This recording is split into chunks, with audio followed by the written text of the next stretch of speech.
Praise the lord. ఈరోజు మనము దేవుని యొక్క వాక్యం చూసినట్లయితే కీర్తన గ్రంథం 47వ అధ్యాయం 1వ వచనం. సర్వజనులారా చప్పట్లు కొట్టుడి, జయధ్వనులతో దేవుని గూర్చి ఆర్భాటము చేయుడి. యెహోవా భయంకరుడు, మహోన్నతుడు, ఆయన సర్వభూమికి రాజై ఉన్నాడు. ఎందుకనగా ఈనాడు లోకంలో మనం చూసినట్లయితే చాలామంది కూడా ఒక సీఎం కానీ ఒక ప్రెసిడెంట్ కానీ వస్తున్నప్పుడు ఎంతో ఆర్భాటం, అంటే ఆయన వస్తున్నాడు, ఒక ఒక ఒక ఉన్నతమైన పొజిషన్ ఉండే ఒక వ్యక్తి వస్తున్నాడని ఎంత ఆర్భాటం చేస్తారో మనం చూస్తున్నాం.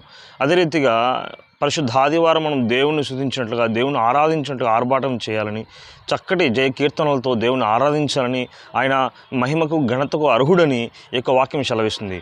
కోరా కుమారులు దావీదు గారి ద్వారా ఏ విధంగా స్తుతించాలో, ఏ విధంగా దేవునికి ఇవ్వాల్సిన మహిమని ఇవ్వాలో నేర్చుకున్నట్లుగా మనం చూస్తాం.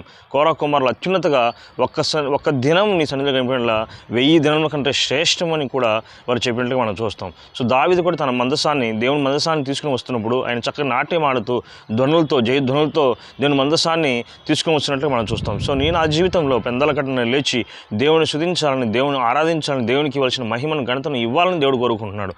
ఆ రీతిగా మనం చేసినప్పుడు మన దినములన్నీ కూడా ఆశీర్వాదకరంగా మార్చబడి ఉన్నాడు. దేవుడి యొక్క వాక్యం దీవించి ఆశీర్వదించును గాక. ఆమేన్.